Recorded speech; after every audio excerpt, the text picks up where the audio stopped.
Ya, selamat siang, Mbak. Ini saya Yuli ya, Iya. bukan. Oh, iya, Mbak Yuli. Enggak Bukan apa-apa. Mbak Yanti. Iya. Lagi pulang Indonesia. Oh, oke. Tapi kalau seandainya sampean punya masalah, ini ditemani sama bojo saya. Kalau seandainya nanti sampean memang ada masalah dengan suami kayak gitu kan ya mungkin kita bisa membantu, mungkin cari Mbak Yanti atau yang lainnya untuk membantu masalah sampean. Piye ceritane? Kalau boleh Oh, sampean cerita. Oh. aku sambil masak-masak enggak apa-apa ya? Yo, nggak apa-apa, Tidak. bebas pokoknya. Maaf kalau agak berisik. Enggak, ini ada suami saya, nanti mungkin ikut ngobrol Mbak ya, karena dia juga kenal sama beberapa pengacara. Karena Oke. juga bisa untuk saling membantu, mana tahu mana nyamannya sampai di mana kayak gitu ya, monggo. Iya, iya. Iya, jadi itu apa namanya? Suami aku selingkuh, Mbak.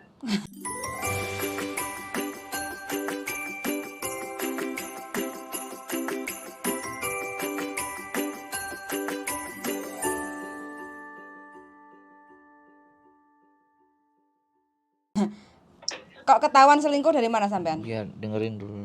Jadi gini, suami aku itu kan orang kita punya kebiasaan kalau misalkan aku selesai kerja malam, awalnya ya ini aku cerita awalnya, awal mulai kecurigaanku.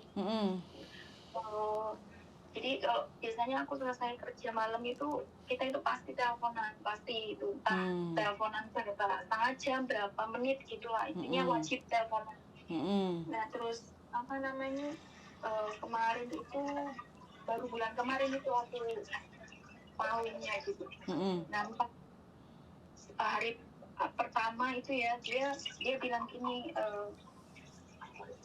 dia manggil aku minta nih kalau misalkan kamu selesai kerja capek, kamu tidur aja nggak apa-apa.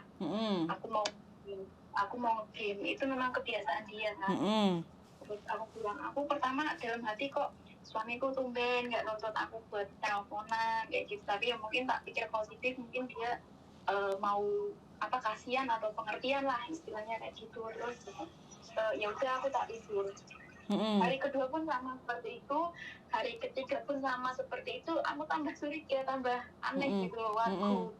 Terus di hari keempat itu dia bilang gini, dia WhatsApp gini, nih aku pengen video call tapi lihat kamu dandan, maksudnya make up gitu loh. Iya. Make up gitu. Karena kan aku orangnya kurang suka make up ya, maksudnya bisa tapi kurang gitu, kurang suka make up. Terus yaudah aku nurut, namanya diminta suami itu aku nurut, aku dandan. Terus pas video call itu dia bilang gini, aku bilang kan, kok tumben kamu nyuruh-nyuruh aku dandan, padahal aku dandan kamu tuh nggak suka, kalau aku libur ngeliat aku dandan kamu tuh mesti nesu-nesu marah-marah kayak gitu. Terus dia entah itu keceplosan atau apa aku nggak ngerti. Terus dia bilang gini, oh mbaknya bisa bahasa Jawa nggak? Bisa, asli wong Jawa saya, Kediri. Iya, dia bilang gini, jebule bojoku nek dandan yo ayu, ora kalah ayu. Oh iya. Aku kan mantep tuh, di hatiku tuh mantep gitu, ora kalah ayu. Tak pernah kalimat itu ora kalah ayu lah. Aku tanya, emang ora kalah ayu karo sopo? Aku bilang gitu kan. Aku bilang ora kalah ayu karo sopo. Terus jawaban dia tuh muter, kayaknya sih menurut aku dia tuh keceplosan ngomong kayak gitu. Muter, terus akhirnya aku desak dia terus, terus akhirnya dia ngaku dia itu lagi intens chatting sama satu perempuan di satu aplikasi, namanya Meet Me. Nama aplikasi itu Meet Me. Aku tahu suamiku itu sering live streaming lah di aplikasi itu. Awalnya pun aku bilang gak usah lah main-main aplikasi kayak gitu. Kayak gitu kan aku tahu Meet Me itu tempatnya orang-orang yang kebanyakan ya kita nggak bisa ngejudge juga. Kebanyakan itu ya orang-orang kayak gitu, wanita kayak gitu, aku bilang gitu kan. Terus apa namanya, terus dia bilang gini, aku di Meet Me ini disukain sama orang gitu, tapi dia belum tahu kalau aku punya istri. Terus apa ya bahasa dia waktu itu, intinya dia bilang kalau dia lagi komunikasi karena itu si cewek itu tuh sering curhat ke suamiku lah, makanya suamiku tuh kasihan, pengen nemenin aja gitu, pengen nemenin dengerin ceritanya, alasan dia seperti itulah intinya. Terus aku kan akhirnya marah, sampai aku bilang kamu hapus aplikasi itu, nggak usah komunikasi sama wanita manapun, aku bilang gitu, karena itu kan kalau kamu itu kuat, kalau kamu enggak itu kamu bakalnya terjerumus loh, aku bilang gitu. Terus sampai pada akhirnya aku marah, dia nggak mau dengar penjelasan aku, nasihat aku, terus aku blokir dia, aku blokir nomornya, sampai pada aku berharapnya aku blokir nomorku itu dia sadar minta maaf. Ternyata dia malah nemuin cewek itu, akhirnya ketemu, kan mereka kenalnya di aplikasi itu tau sih. Terus malah mereka itu ketemuan terus melakukan hubungan itu suamiku sendiri yang cerita. Melakukan hubungan itu pada saat aku buka blokirnya, terus suamiku kan marah-marah, maksudnya kamu lo blokir aku, kamu nggak gini lah, kamu kok nggak paham, maksudnya kamu itu salah, harusnya kamu minta maaf loh sama aku, harusnya kamu itu sadar, bukannya malah semakin jauh tindakan kamu, aku bilang gitu. Pokoknya intinya itu, dan intinya suamiku bilang wanita itu baik lah, lebih baik dari aku lah, gini lah, gitu lah, pokoknya seperti itu. Sampai sebenarnya aku pun nggak, udah 2 minggu 3 minggu lah itu bulan kemarin kejadiannya kan, aku itu ragu, maksudnya di satu sisi pada saat kita bertengkar itu nggak ada masalah apapun gitu, nggak ada masalah apa, tapi kok berarti kan dalam posisi dia berselingkuh, dan yang aku tahu sebelum aku tahu kalau suamiku chattingan sama wanita itu, mereka itu udah ngambilnya, udah nge-save kontaknya itu dengan nama sayang. Jadi kan iya, intinya seperti itu lah Mbak, kayak gitu. Terus sampai kemarin itu akhirnya suamiku bilang gini, ya udah apa tak nikah siri aja perempuan itu. Soalnya perempuan itu nggak mau dilepas sama suamiku, padahal akhirnya itu kan pas dalam jangka waktu aku memblokir suamiku kan sekitar 4-5 hari kan aku blokir. Dalam jangka 4-5 hari itu suamiku ngaku kalau dia itu udah punya istri.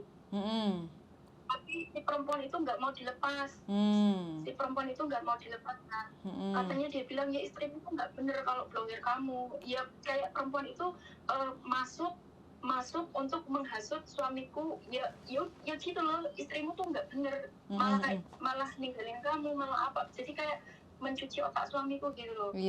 Kayak ya intinya gimana caranya biar kami tuh pisah gitu, biar dia tuh dapat suamiku. Intinya seperti itu. Terus keputusan sampean gimana? Sebenarnya aku itu kan gini loh, aku itu udah ngomong sama suamiku, sebenarnya simple, kalau emang kamu niat buat ninggalin orang itu, blokir nomornya, udah selesai, kamu fokus sama keluarga kamu. Intinya kan itu. Kamunya kan tuh yang di tengah itu, kamu yang ambil keputusan, kamu, bukan aku ataupun perempuan itu. Toh kalau misalkan perempuan itu nangis-nangis ataupun ngancam bunuh diri atau apapun itu, yang penting kamu mantap untuk menjalani kehidupan kamu ke depannya itu sama siapa. Kalau misal kamu memberatkan perempuan itu, lepaskan aku bilang gitu. Aku nggak apa-apa dilepas, karena memang kamu udah nggak bahagia sama aku, atau kamu menemukan orang yang lebih baik daripada aku bilang gitu. Tapi dia nggak mau. Dia nggak mau lepas aku, dia nggak mau ninggalin perempuan itu, maunya dia nikah siri sama perempuan itu. Waduh, enak. Tapi aku nggak mau. Padahal suamiku itu nggak kerja sama sekali, Terus aku dijadikan apa dong Mbak? Aku dijadikan apa? Biarin dia curhat dulu. Mesin duit toh. Dan ini pun waktu kemarin ini ya, hari ini kemarin, dan tanggal berapa ini, hari Rabu, Selasa, Senin, suamiku tuh OTW ke tempatnya perempuan itu lagi, dengan sepengetahuan aku, dengan ngomong ke aku.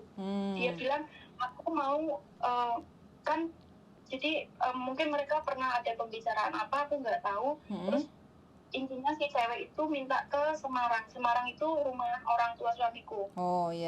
Minta ke Semarang, minta ketemu keluarga suamiku. keluarga suamiku, tapi keluarga suamiku pun seluruh keluarga besar suamiku itu selalu bilang ke aku, kamu jangan takut, menantu kami itu kamu, bukan orang lain. Intinya nggak merestui lah, intinya nggak mendukung tindakan anaknya. Apapun alasan anaknya ya, apapun alasan yang diutarakan sama anaknya itu, intinya itu. Dan si cewek itu sadar sebenarnya kalau keluarga suamiku tuh nggak menerima dia, tapi dia memaksa, dia ngucapin kata-kata manis ke suamiku, dia bilang nggak apa-apa kalau mereka nggak suka, aku cuma pengen kenal kok, cuma pengen kenal keluargamu, aku udah terlanjur beli hadiah-hadiah buat keluargamu. Si perempuan itu seperti itu, Mbak.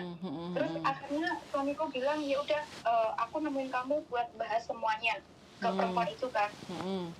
Suamiku pun bilang ke perempuan itu, kalau misalkan kamu mau jadi yang kedua, ya aku nikahin kamu secara siri. Tapi perempuan itu bilang, orang tuaku nggak akan mengizinkan kalau aku jadi yang kedua. Kalau kamu mau sama aku, ya kamu ceraikan istrimu. Atau enggak, kalau kamu mau mendua, aku yang pertama, istrimu yang kedua. Dia belum kenal sama suamiku loh. Aku nemenin suamiku udah 11 tahun loh. Perempuan macam apa kayak gitu. Aku bilang kalau cobalah aku sampai nasihatin suamiku ini bukan dari sisi perasaanku lagi ya. Kalau perasaanku jangan ditanya, aku udah hancur, udah hilang kepercayaan aku. Cuma aku kasihan sama suamiku, jangan sampai dia melangkah ke arah yang salah. Aku bilang kalau wanita itu wanita baik-baik, oke. Saat dia jatuh cinta sama kamu, apa itu sayang, karena dia nggak tahu kamu itu punya istri, punya anak. Tapi setelah dia tahu kamu punya istri, punya anak, dia malah justru menganjurkan kamu itu untuk menceraikan istri kamu. Itu sudah bukan wanita baik-baik, aku bilang gitu. Mau seburuk apapun istrimu ya, kalau wanita yang baik itu pasti dia nganjurin, ya diselesaikan.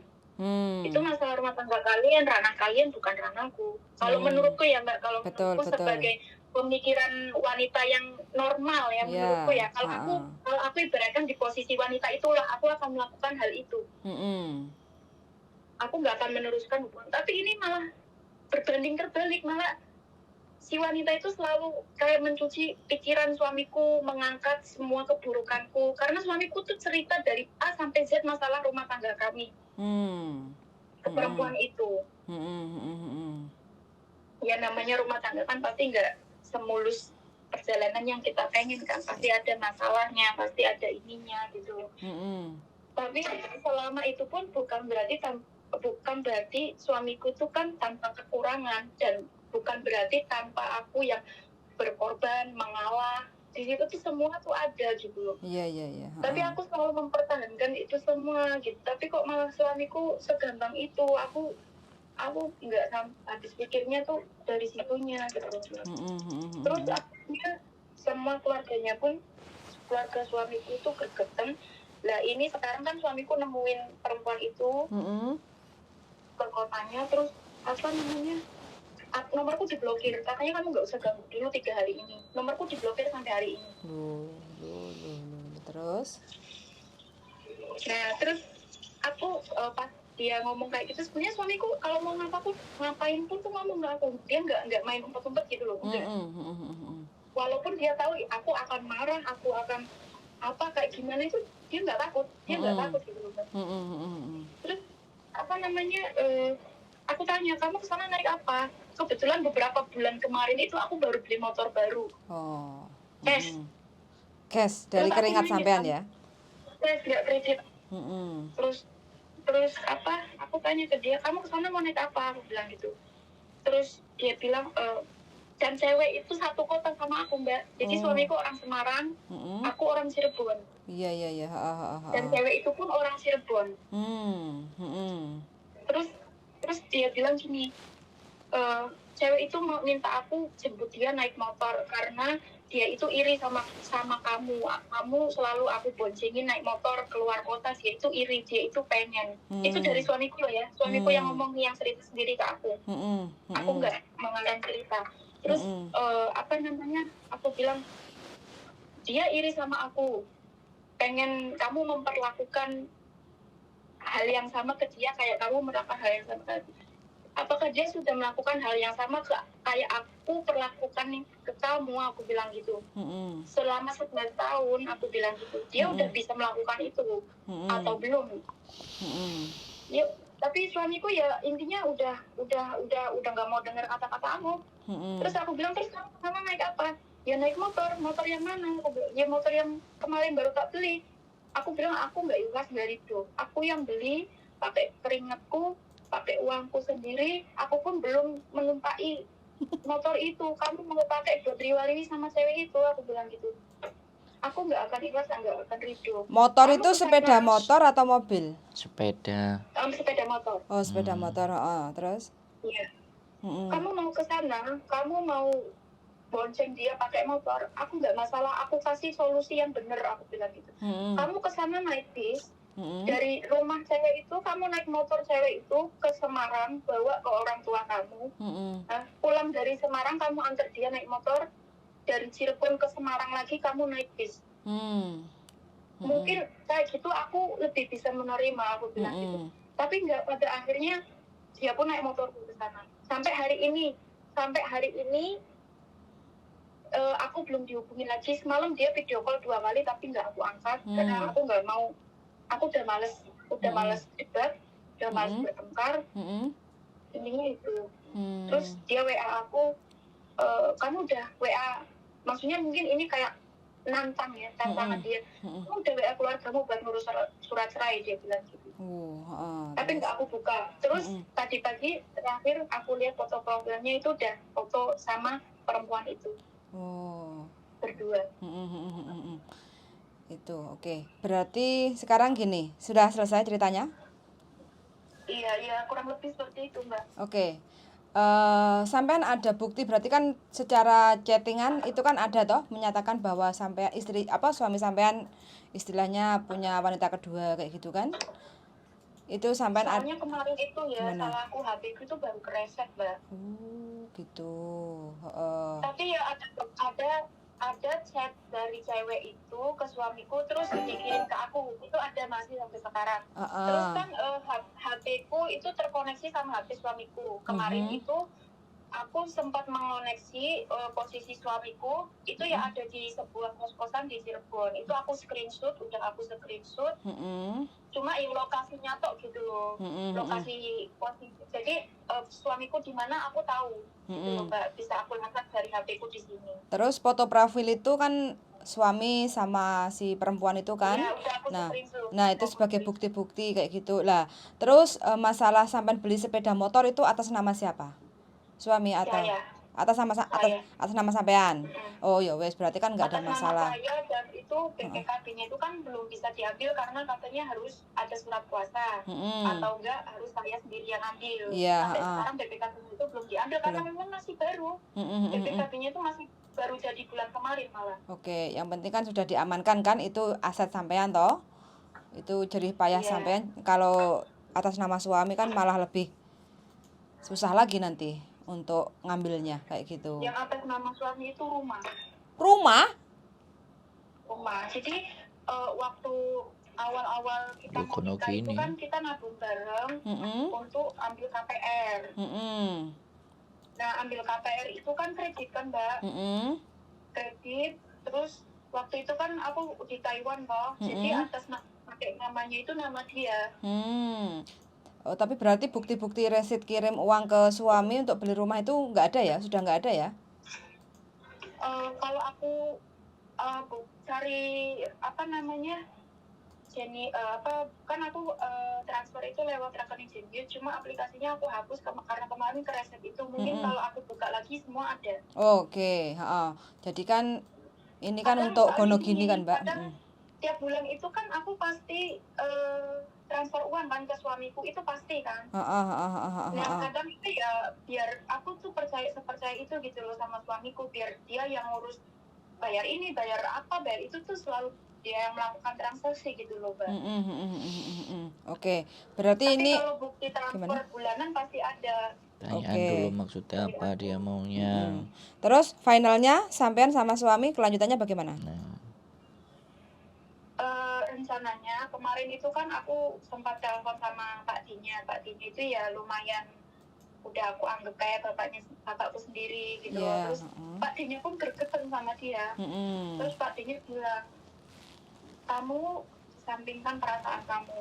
mm-mm, Pak D itu ngerti nek kamu itu sayang sama dia, tapi kamu nggak ada feedback apapun dari dia. mm-mm, Pak D itu kasihan sama kamu sama anakku, karena maaf mbak, anakku itu punya keterbelakangan mental. mm-mm, Dia punya istilahnya apa ya, nggak kayak anak-anak lain. mm-mm, Tapi selama aku di sini dia suamiku tuh nggak pernah bawa ke terapi atau apa gitu. Jadi ambisinya dia itu ya buat bangun rumah, karena rumah KPR itu kan ya kecil kayak gitu ya mbak.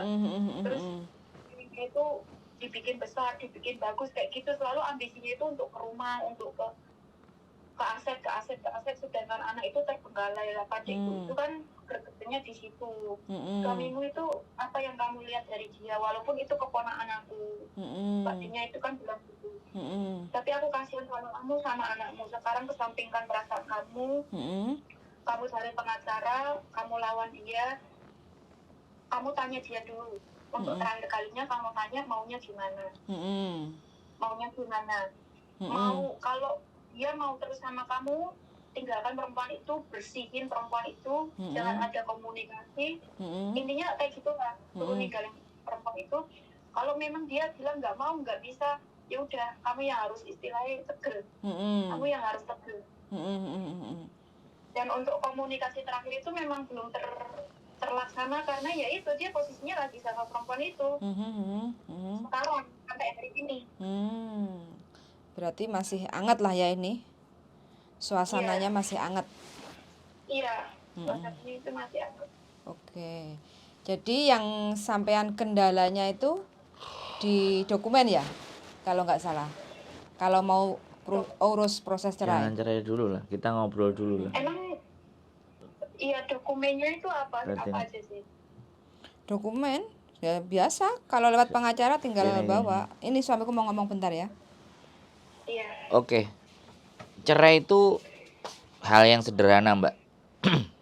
Kalau boleh saya ngomong ya kan?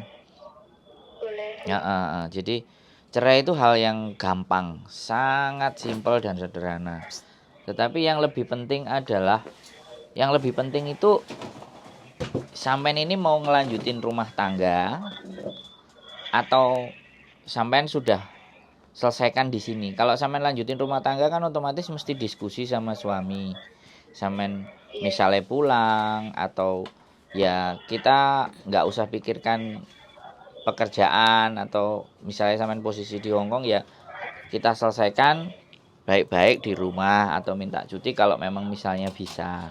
Tapi kalau sampean timbang kiri kanan atas bawah, saya nggak perlu pergi pulang untuk menyelesaikan ini semuanya, misalnya begitu tuh.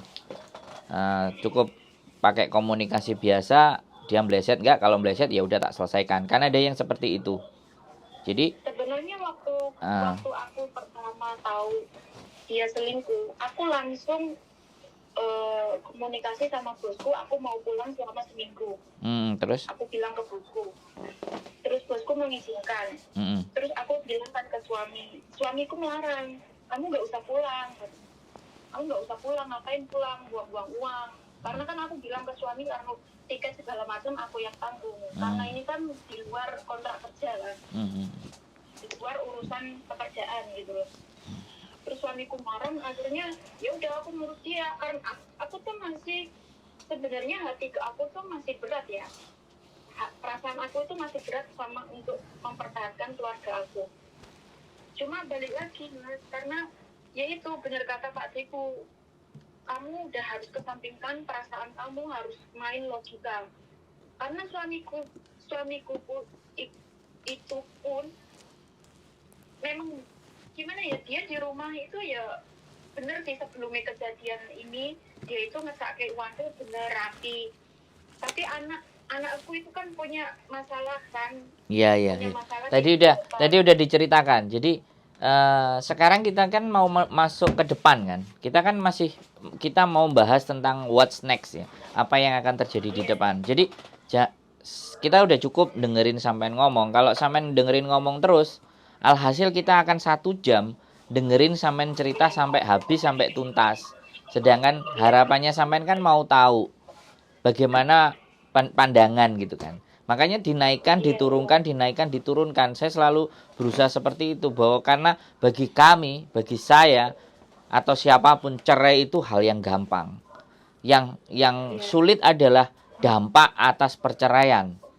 Ya kan? Itu yang harus benar-benar bisa kita perhitungkan. Kita bisa bagaimana dampaknya ini, apakah benar-benar mengganggu kehidupan atau segala sesuatu yang kita harus pikirkan itu, Mbak. Kalau urusan cerai itu selesai, ketemu pengacara, bayar duit, kelar itu cerai.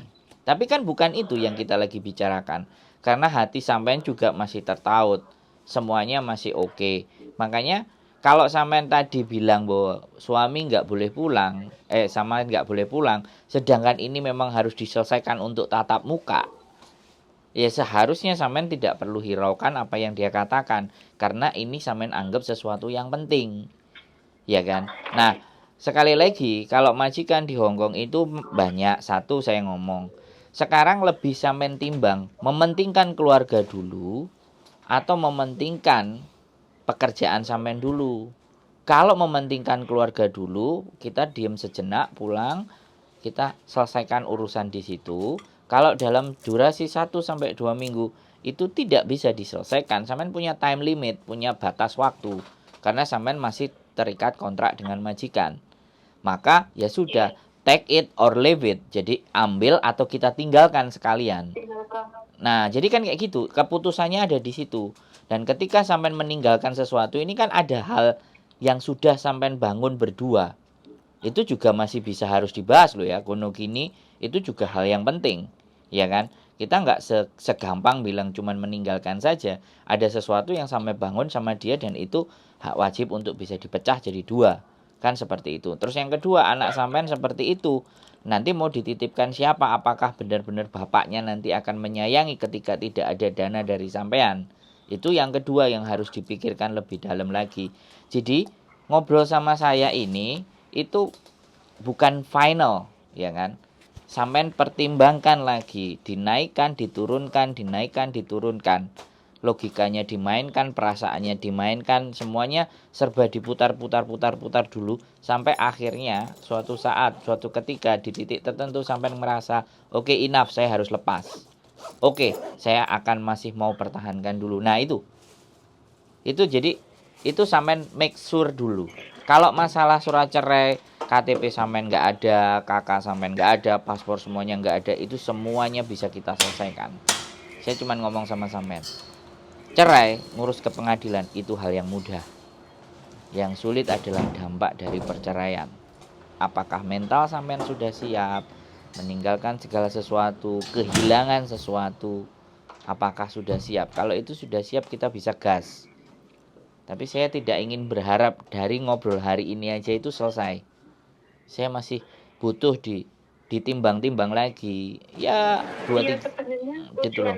Tujuan saya ini pun konsultasi sebenarnya. Iya, makanya ke situ dulu. Karena ngobrol dulu. Dari kemarin pun sebenarnya ya, kalau dalam percekcokannya itu kan pasti suami selalu bilang gini, ya udah kalau kamu nggak bisa kita cerai.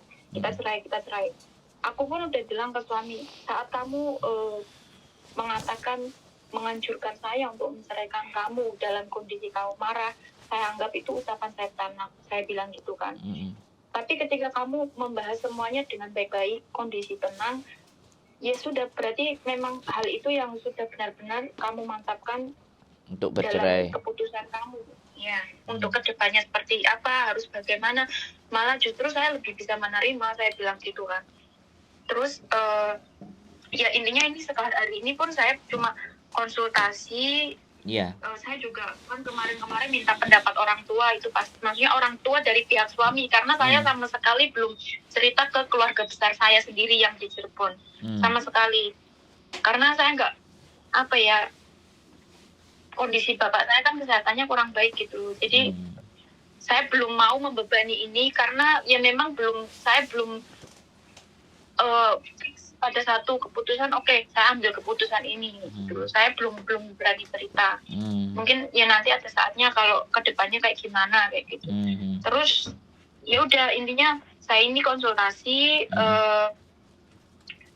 Rencana saya pun kan ini kan posisi suami itu masih sama perempuan itu hari ini, sampai hari ini, sampai detik saya telepon sekarang ini. Rencananya kalau memang nanti mereka udah, maksudnya suamiku udah pulang ataupun ya udah kembali ke masing-masing, saya pun mau ngobrol sekali lagi untuk terakhir kalinya ke dia, mau ngobrol baiknya kayak gimana kayak gitu. Bagus. Jadi kalau saya ini kan laki-laki toh Mbak, saya bukan perempuan. Dan saya bukan sampean. Kalau saya melihat figur laki-laki seperti itu, kalau saya selesai Mbak. Enggak terlalu banyak cerita kalau karena ini kan cerita dari pihak sampean kan. Kita nggak bisa dengar dari pihaknya si laki-laki. Tetapi kalau dari runut cerita sampean, dia secara terus terang langsung ngomong hal yang buruk kepada sampean, ini udah kebacut Mbak. Kalau nyelintut ya. Kebacut itu maksudnya gimana? Loh, lah ngomong aku mau sama perempuan itu, aku di tempatnya perempuan itu, aku mau kayak gini. Iya, itu keterlaluan. Kalau orang Jawa bilang kebacut itu keterlaluan Mbak. Paham kan sampean? Aku cuman garis bawain itu. Dia menjalin hubungan dengan istrinya, berani-berani langsung to the point ngomong, apakah dia nggak berpikir tentang perasaannya istrinya kan? Nah itu loh, itu laki-laki yang udah nggak berpikir dengan perasaan, ada dua kemungkinan. Yang pertama, dia bisa kena guna-guna. Yang kedua, memang dia sudah dalam akal yang sehat gitu loh, dan memang sudah sengaja memang mau menyelesaikan. Itu sampean timbang bolak-balik ya kan, jelas-jelas mengakui loh. Kalau orang laki-laki bener kan nggak mungkin. Sak bener-bener laki-laki loh ya. Aku pun merasakannya seperti itu. Aku sampai bilang ke dia, semua kelakuan kamu itu sudah menandakan kamu itu udah nggak takut kehilangan aku bilang gitu. Iya kan, nggak benar, sudah sangat nggak benar.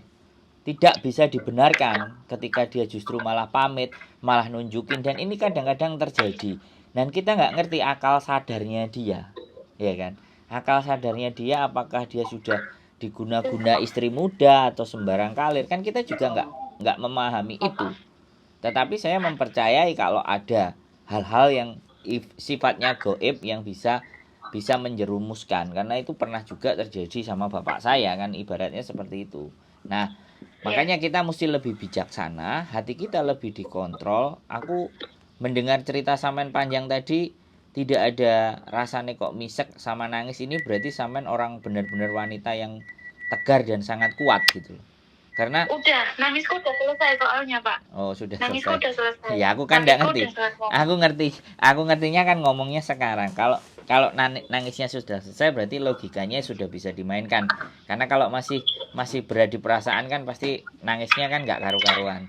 Jadi hemat saya yaitu tadi, sekali lagi dibolak-balikkan, kalau orang tua memang tidak bisa dikasih tahu dalam artian seperti ini ya, karena kesehatannya yang sudah sangat dikhawatirkan, yang bisa sampean lakukan kalau saran saya, negosiasi ulang dengan majikan. Kira-kira, karena ini sudah nggak bisa diselesaikan by telepon Mbak, kalau menurut saya loh ya. Kalau sampean mau menyelesaikan sama telepon itu akan berkepanjangan dan tidak jelas. Dia pasti akan ngomong nggak usah. Karena dianya sendiri pasti akan berat ke sana gitu loh, dibandingkan ke sampean. Jadi mau nggak mau sampean harus pulang, punya deadline waktu 2 minggu untuk nge-range hari ini kemana, dan sekali lagi surat cerai Mbak, itu tidak harus lewat pengacara. Pakai walinya sampean itu juga bisa. Itu untuk memperendah nilai,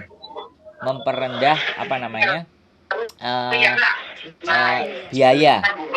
Bisa memperendah biaya. Sampean bisa cari tahu. Jadi nggak harus dengan pengacara. Nah, sampean sama majikan?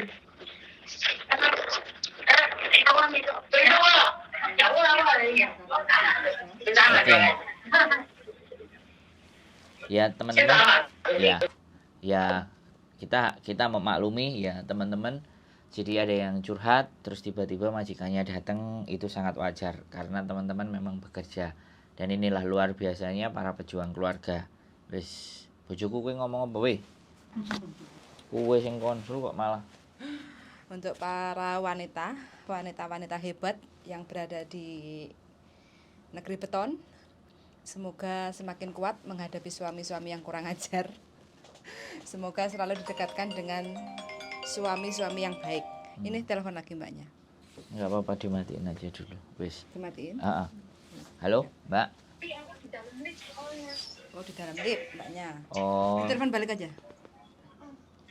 enggak sama majikan. Enggak. Aku lagi mau keluar, tapi di dalam lift tadi, makanya sinyalnya hilang. Oke, sudah. Jadi kembali lagi di mana bahwa sampean memang menurut saya ini persoalan yang penting. Jadi saran saya mantuk. Sampean mantuk dulu. Pulang dulu ya kan. Punya deadline. Jadi jangan sambil kerja terus sampean masih memikirkan ini, lama-lama sampean kan kasihan budrek awake. Ya. Iya. Sakit. Itu yang tak rasain. Iya, aku memahami itu. Sampean mantuk dulu, dilegakan dulu, ngobrol dan apapun semuanya kan memang harus dihadapi. Ya, sebenarnya kejadian kayak gini itu nggak cuman sampean saja. Banyak teman-teman di luar sana yang juga seperti itu. Terus akhirnya trauma sama laki-laki, nggak suka sama laki-laki ya karena sudah mencintai dengan sepenuh hati tapi ternyata dikecewakan kan kita juga nggak ngerti. Karena memang resiko dari merantau itu ya itu salah satunya. Keluarga, tingkat perceraian istri-istri yang ada di luar negeri itu sangat tinggi tingkat perceraiannya. Tapi ya sekali lagi sampean sudah menjadi wanita tangguh, saran saya mantuk, diskusi keluarga di rumah, bicarakan yang baik-baik sama keluarga suami sama keluarga sampean. Kalau memang sudah tidak bisa ya selesaikan tapi dengan cara yang baik-baik juga. Jadi nggak apa-apa, saya selalu memberikan dukungan dan support. Sampean mau tanya kabar, kalau saran saya sekalian pulang, sekalian cari data, info di pengadilan agama. Kalau ngurus cerainya pakai wali, sedangkan sampean posisi di luar negeri, kira-kira bagaimana? Secara biaya bagaimana? Jadi biar menekan biaya gitu loh Mbak. Kalau sampean bertanyanya urusan cerai, jadi supaya lebih enak. Walaupun sebenarnya dicerai dari Hongkong itu juga bisa, juga oke, tapi kan biaya. Sekali lagi, itu aja sih. Ada lagi kira-kira yang masih ingin mau didiskusikan, Mbak? Saya pertimbangkan dulu pembicaraan sekarang ini, nanti gimananya saya kabarin lagi kalau misalkan butuh pandangan lain. Betul. Boleh. Kita siap, Pak. Yang sampean jangan sampai galau, kalut dan jangan sakit ya, Mbak. Tetap makan, tetap minum, tetap aktivitas biasa dan walaupun beban itu sudah sampean sandang, sekarang itu sampean sudah sangat berat, aku ngerti. Tapi percayalah bahwa pasti ada pelangi ketika setelah badai dan topan. Itu aja. Terima kasih ya Mas, makasih waktunya. Kontak Mbak. Kalau istri saya kan kerja, kalau saya sih sebenarnya lebih relax. Channel saya Sandro Jabrik Mbak. Wong satunya Sandro Jabrik. Siap. Sehat selalu Mbak ya. Semangat ya.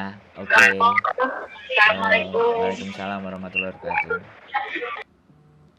Luar biasa teman-teman. Banyak sekali ya. Oke. Gitu saja, mudah-mudahan menjadi manfaat, bukan aib, tapi kita berdiskusi tentang solusi, ya. Apapun ceritanya, membuli, tidak suka, membenci itu hak teman-teman semuanya. Tapi satu hal, kalau daripada kita membuli, membenci, dan setidaknya kita bisa membantu mendoakan agar persoalan mbaknya itu bisa selesai. Itulah manusia yang istimewa.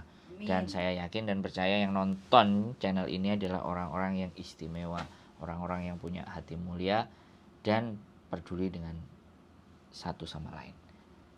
Itu aja dari saya. Sehat selalu buat kalian dan keep stay tune in my YouTube channel and see you. Bye bye. Assalamualaikum warahmatullahi wabarakatuh. Waalaikumsalam warahmatullahi wabarakatuh. Berangkat kerja Darling. Bye bye. Bye bye. Pak Tenono.